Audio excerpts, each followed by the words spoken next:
You know, Utah started off like every other trip, boarding a plane, heading out of Houston to some place that was a lot more beautiful. But this trip in particular was special. I've always had a fascination with the desert. And for the first time in my adult life, we are going to spend an entire weekend there. We're arriving at the Fiery Furnace here at Arches National Park. Now, I don't have any facts to back this up, but this has to be one of the most densely populated areas in the entire country for national parks. We have this place all to ourselves right now. And for good reason, because the views out here go on for miles.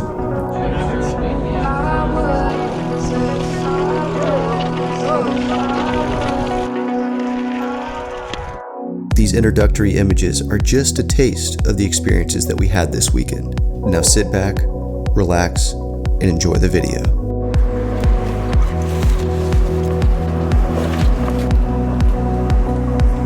Welcome to Salt Lake City, Utah. We're out here for a quick camping trip in Moab, which is about 4 hours away from here, and then we're gonna jet back to the city and do a little mountain biking up in Snowbird. And word on the street is that Oktoberfest is going on. Woo! So fortunately, Chris still lives in Salt Lake for like one more year, and we're trying to take advantage of our trips up here as much as possible.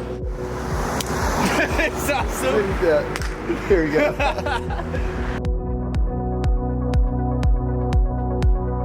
We were on the road at first light, headed through the mountains and on into the desert. You see, out here in Utah, the terrain changes every single bend in the road. It's astonishing.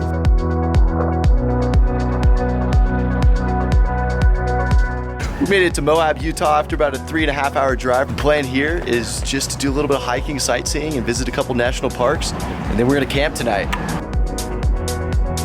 Canyonlands is one of those places that kind of just throws scale out of the window.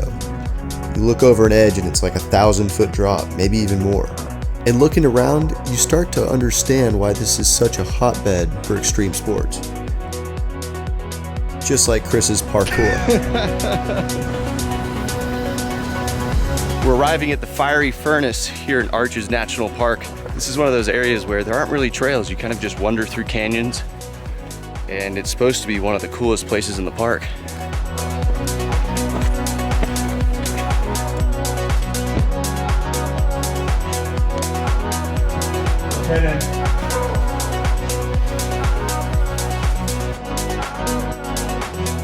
We just made it to Double Arch. This is our last stop before we exit the park. As you can see, it is an amazing sight. We're pretty tired.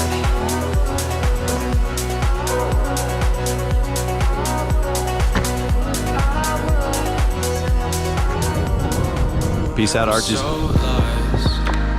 And just like that, the day hikes were done and it was time to find camp. But we'll call this the beginning of chapter 2, because in our experience, there was still so much left to see as day transitioned into night.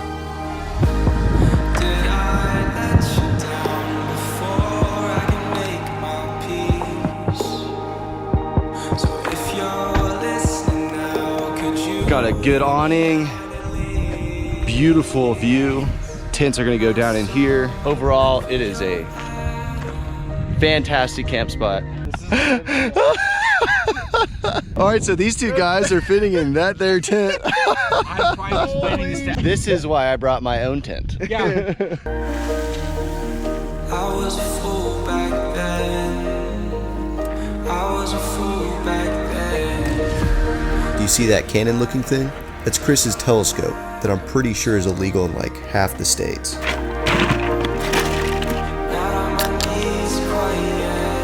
Yes. First sip after a long day.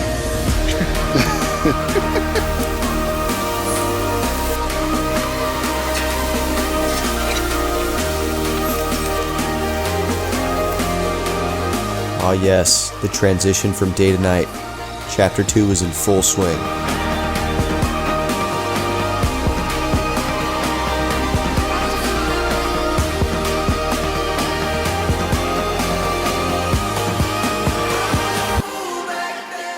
I slept great. Was able to have the whole tent to myself. It was awesome. At the expense of Christopher. In terms of sleep, got none. No, I went from this hammock to the tent to the car Back to the hammock. Yeah, I didn't get much sleep either. I'm Team Chris on this one. For some reason, it wasn't clicking last night. It is fantastic out here this morning. Since we got up a lot earlier than expected, we're just gonna go ahead and pack up camp. But you can see the setting behind us is so beautiful right now. The sun is coming up right now. In the world of media, we call this a target-rich environment, and to think this was only steps from our tents.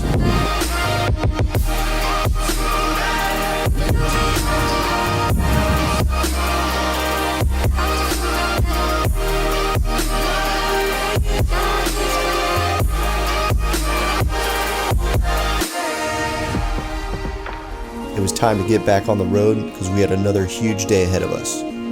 Hello to Chapter 3, the mountains. Oh! Woo! The summer storms rolled through, leaving nothing but clear skies as we entered the valley. It was going to be a perfect day for biking.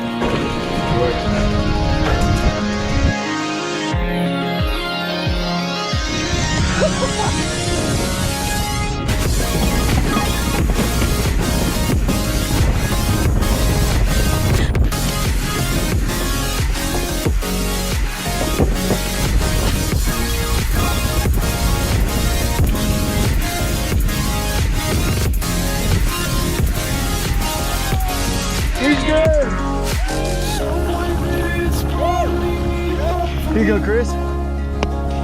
We are out here in Snowbird, Utah on the big mountain trail. It is expert level terrain.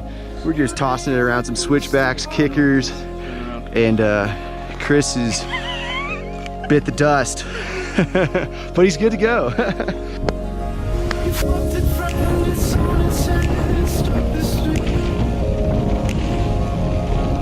Chris and Alex were both in rhythm, crushing it around turns, getting a little bit of air, and laying it all out there on the line.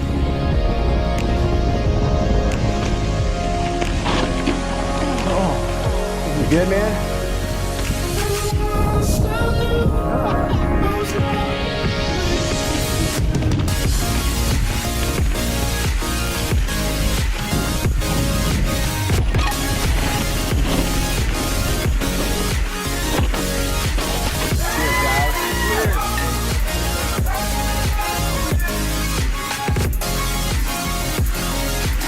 Our efforts on the trails are being rewarded right now with a couple of steins of beer at Snowbird's Oktoberfest. Ending a trip like this is tough. You're spending a great time with your friends, absorbing amazing environments, but then your airline sends you a check-in notice, and you know it's just about over. But that's okay, because we'll be back. This is Chris. The weekend happened all because of him. Gracious host. Thanks, man. You're the best. And this is me. You guys probably know that by now. Just do me a favor and share your favorite video of mine with your friends. And this is Alex. I've known him for 20 years, and he's always the soul of every trip. Keep on being you, man. Never stop adventuring. Finally, here's the three of us. Childhood friends all grown up and living the dream. Sort of. No, but we just got to our campsite, so we're going to check it out. Alex is trash at filming, so I have to go back and do it myself. But we just arrived at the campsite. Me and Chris cracked open some beers. I also kicked a cactus. Chris has already kicked a cactus. We are going to... hey, did I kick a cactus? Yeah, kick a cactus. Kick a cactus. We're out here completely off the grid. Got little resources, just completely out here on our own. And we just wanted to be out in the middle of nowhere with no help at all. So this is extreme stuff. Yeah.